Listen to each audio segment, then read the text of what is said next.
A large package has just arrived at my house. It appears that late one night I spent £350 UK on a job lot of retro consoles that were being auctioned on eBay.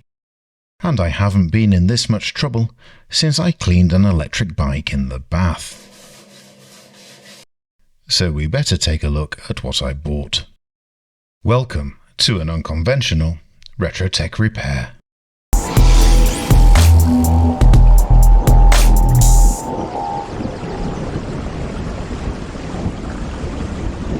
There's no repairs today, just an unboxing, so let's get straight into the eBay listing for this. CBS ColecoVision video game, Atari, Commodore, Nintendo, mixed job lot, look. And the item description from the seller, please look, I'm selling everything what you can see. I just cleaning my cabin. I can be bothered check. I'm selling separate, so I'm just selling for parts. Not working, untested, no time for waste. In addition to the item description, there were quite a lot of pictures, and I saw enough in those pictures for me to be intrigued. In fact, a little too intrigued, and I ended up spending quite a lot more than I intended to, at £350 plus £18.50 shipping. So let's take a look at what I got.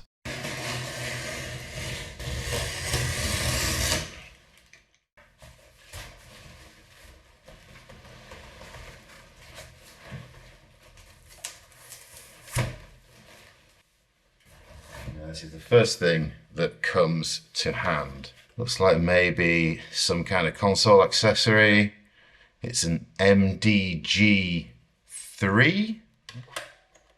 I wonder if this is some kind of ripping device for N64 maybe. It's got a cartridge port on there, 25-way D-type there, and it's the something V64 Junior 256M maybe. Yeah, I'm going to have a good look at that, Google that and see what that's all about. Right, what else have we got? Continuing on the Nintendo 64 theme, we have a Nintendo 64 controller. So far I'm not seeing 350 quid, unless of course this thing is worth quite a lot of money. Maybe, I don't know, depends what it is, how common it is, I suppose.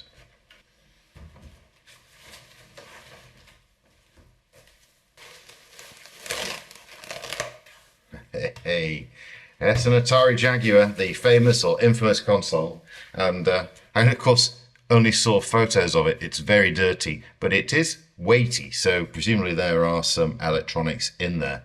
This was quite an aspirational console for me in many ways, and of course as I've now started this channel I'm trying to buy things that I wanted as a child and didn't have, or in this case wanted as a young adult and didn't have, but they got so expensive that I couldn't really afford one. So today this is the big spend, right? This is the £368 spend. Part of that came this Atari Jaguar, which I'm quite excited about. So I'm just going to voice over this section, and I have here a DX256 Super Game Saver and a DS1 RAM card. Actually two separate cartridges, although when I first looked at this I thought they were one. I think the DX256 Super Game Saver is a card which allows you to save game status to it rather than to the normal game cartridge. This might be useful perhaps if you were running a borrowed cart, or you'd rented a cart, or there were more than one person in a household, each playing the game separately, who each wanted to record their status and progress through a game.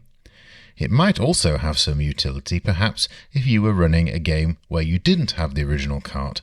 Perhaps it was being emulated in some way, and I wonder if this is where the Dr. V64 Junior and the RAM card come in and are used together, but I don't really know.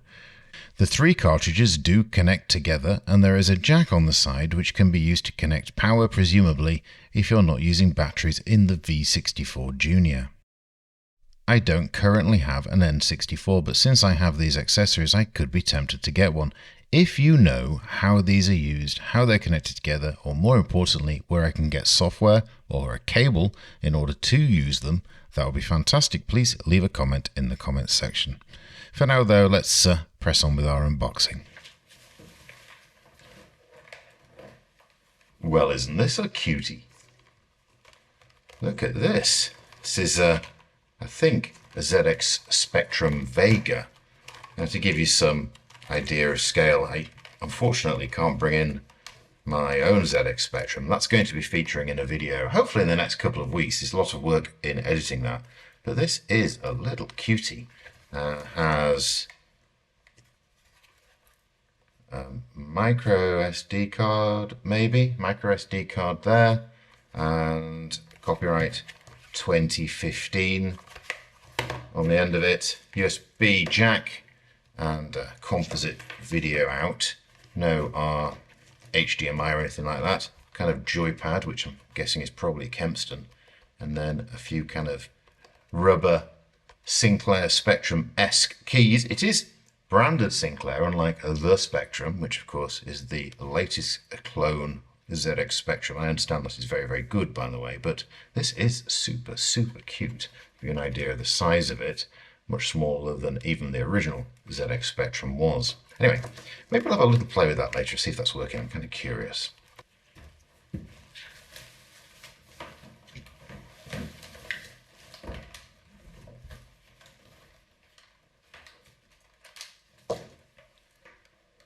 Next up then is this Superjoy Powerjoy, which I think is a Famiclone.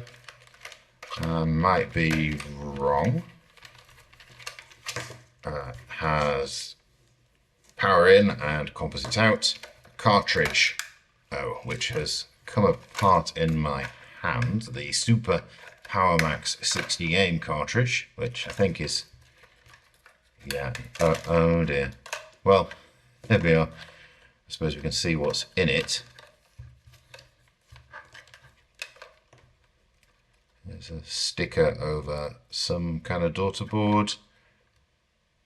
502 32 meg maybe, so maybe that's some kind of flash memory. If it was battery backed, then certainly it's gone. Obviously the cartridge mechanics have gone here as well.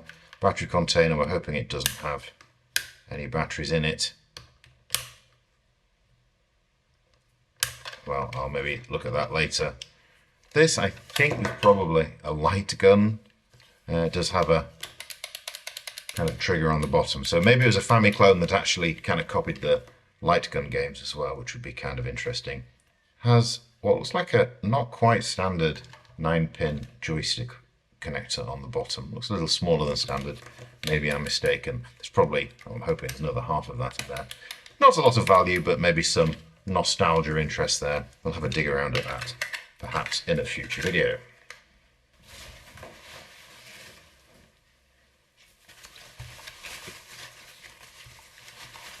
It looks like this is the controller, or one controller for the Jaguar. It's a whopper, isn't it? The size of that bad lad. Wow. It does kind of feel good in the hand though, surprisingly so. I'd imagine there's quite a lot of fatigue comes from the stretch to reach these buttons. And of course, I'm a grown man, or at least an adult, and yeah, it would be a stretch for me to reach some of those. Not as comfortable as kind of doing this, but just feel very sort of robust. It is quite big. For comparison, let's put that next to the Spectrum Vega, and you kind of get a sense of the scale of both of those things, perhaps.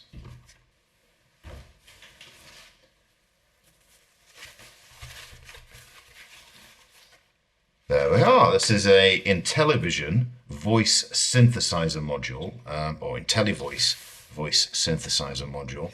This is an addition for the Mattel Intellivision, a games console of the early 80s, maybe? I'm not sure. I know it came out perhaps a little later than the 2600, but about the same time, so it may just be late 70s. But yeah, I do have one of these. I haven't, not one of these, I do have an Intellivision.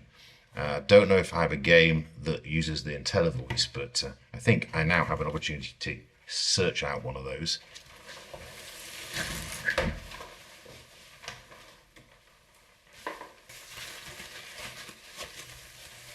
Aha, another thing that attracted me to this lot. Bit of a smoky smell on this one, unfortunately.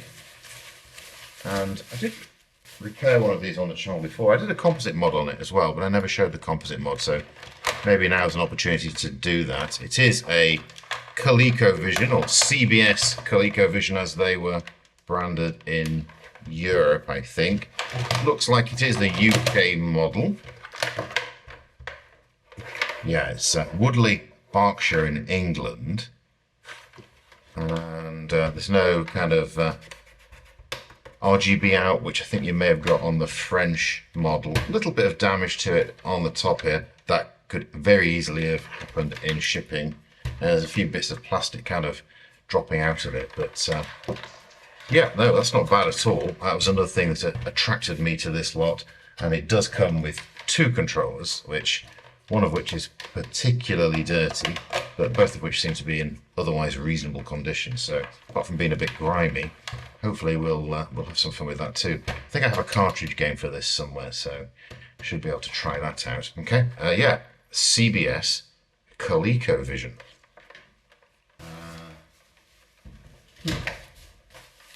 Interesting shaped item, I'm not sure what it is.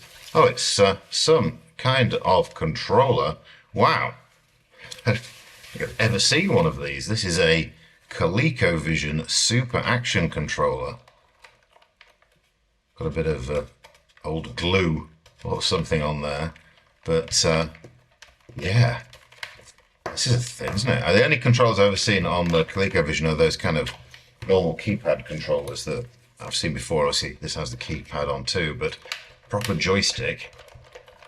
Pistol grip with sort of multicolored Guitar Hero style pistol grips on there, and a sort of lefty-righty, not quite a trackball, paddle controller maybe, I think you would call it. Yeah, fantastic. That's a ColecoVision Super Action Controller. I've never seen one of those. I'm hoping it has some value. I have a feeling that perhaps it might. Anyway, really is just throw it in here.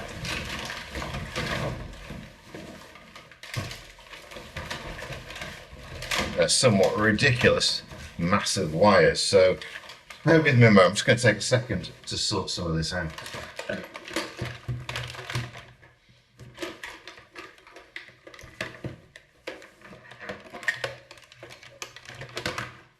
So this is a Hypershot controller, which has run and jump from Konami, and just two buttons and a joystick port. My guess is this was sort of for kind of Hypersports, the game. Avoid perhaps you wrecking your conventional joystick. So killed many a Quick Shot 2 playing Daley Thompson's Decathlon, and maybe damaged some MFI furniture in the process. So something like this would have been quite nice back in the day. Anyway, Hypershot controller from Konami. We have another controller here. This is a Mega Drive 16-bit power. See if we can get the cable.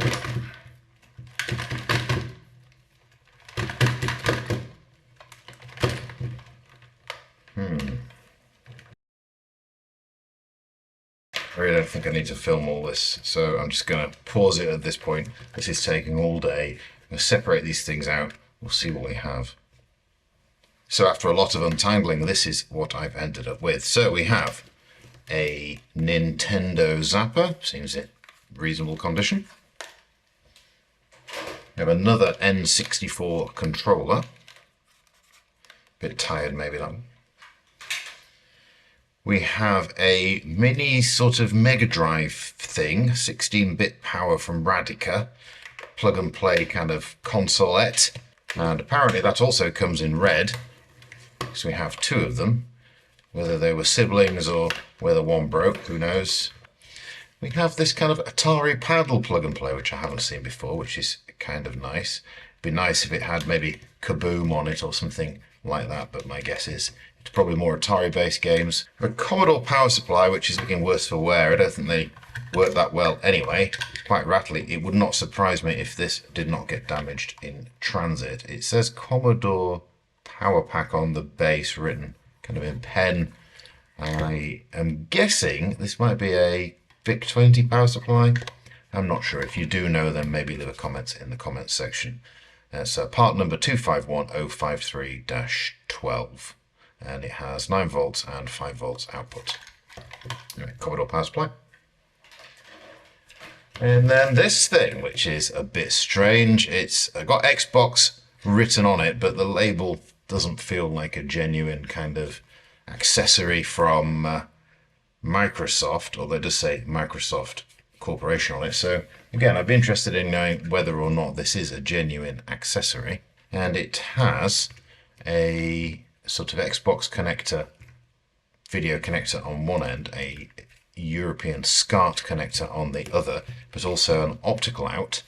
And that's about it. No power input or anything else, but it just doesn't kind of feel right somehow in terms of a legitimate accessory, but maybe I'm wrong. If you know, again, please do let me know. So we're back in our box. Next out is this, which is kind of nice. It's a Coleco flashback. I do sort of like these flashback games, and I'm a big fan of the ColecoVision, so this is quite a nice little find for me. I've actually looked around for one of these, and I haven't been able to find one, so whether they were manufactured for only a short time and then just didn't take off or what. I think in here as well is at least one sort of generic controller for it. It looks similar to those original Coleco controllers, but it doesn't feel like nearly the same quality as those devices are. But yeah, hopefully it's got Zaxxon on it. Kind of getting to the dregs of the box now. Let's try and pick some of the more interesting things out. It's a plug-and-play TV games again, another Jack-specific game, this time Capcom, but I suspect I'm missing whatever was supposed to go in there. But we can always plug it in and play and see if it works.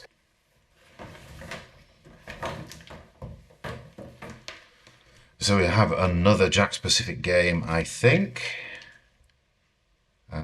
This one is, yes, Jack's Pacific and TV games. This one feels weighty, like maybe it has some batteries in. I should probably take a quick look at that. I'll be shocked if at least some of these don't have some kind of batteries in. Yep, it does, but it looks like they haven't leaked. Turn it on. There's no light there, but yeah, we'll get those out, so glad I checked that. These can go to the recycle. Not sure what games this is going to have on it, but yeah. I'm assuming there's some kind of 2600 games, but they not necessarily so. We'll see.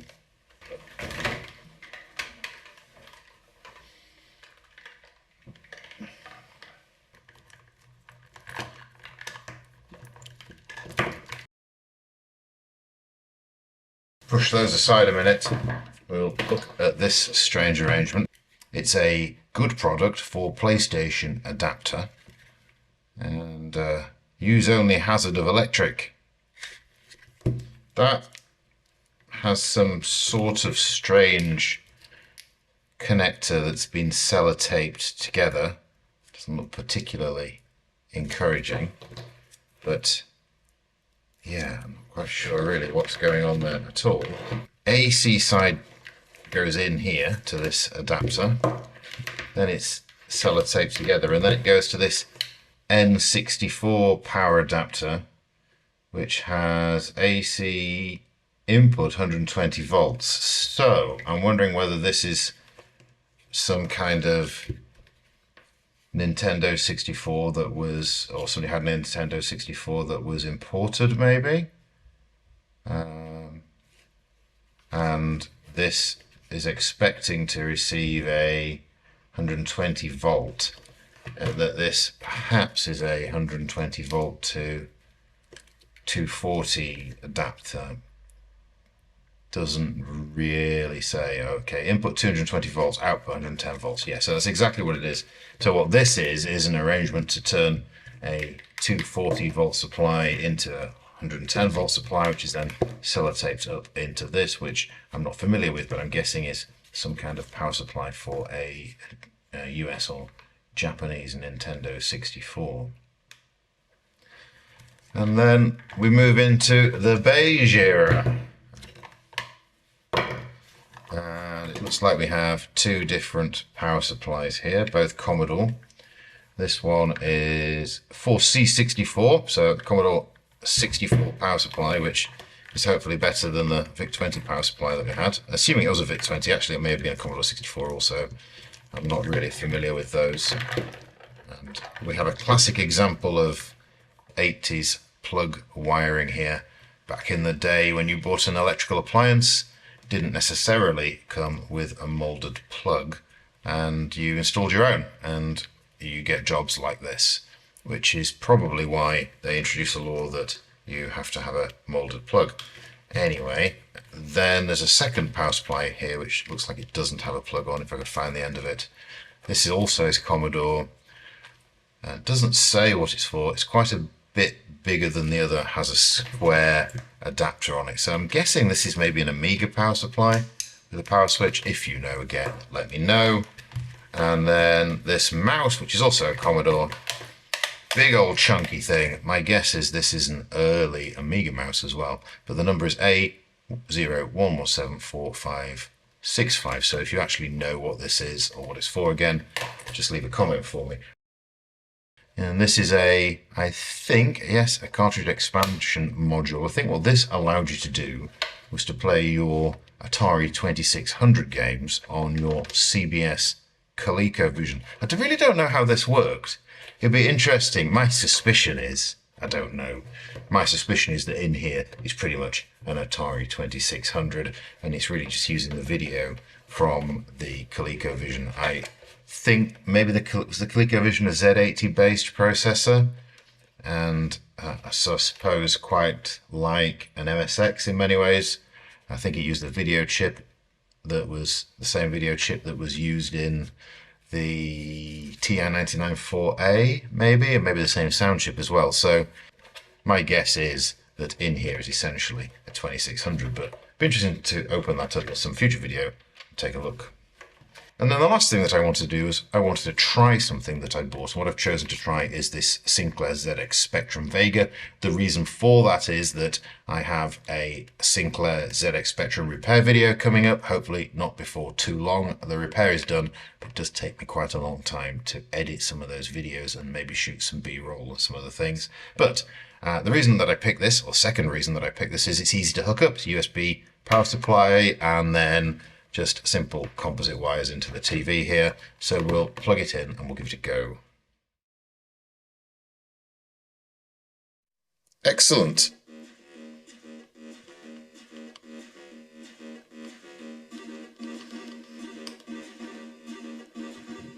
Well, let's pick a game. I've never heard of Asteroids, but let's try it.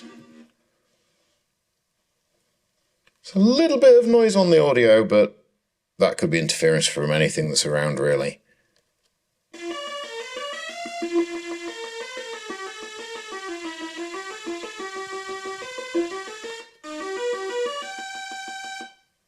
Okay, I think we're off.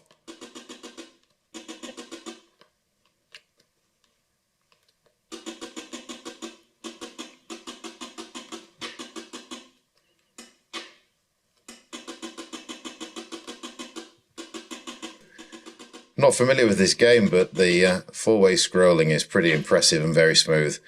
Although, of course, because of the attribute problem, it has to be in black and white, but they've still done a really nice job of that. What a nice little fun game. Anyway, yeah, I'll have a play with that later, but I think what we've proven is that hopefully at least some of the things from this lot work. Now, that's not great because often it leaves me without content if I have nothing to repair, but it also means that maybe I haven't lost all of my 368 UK pounds.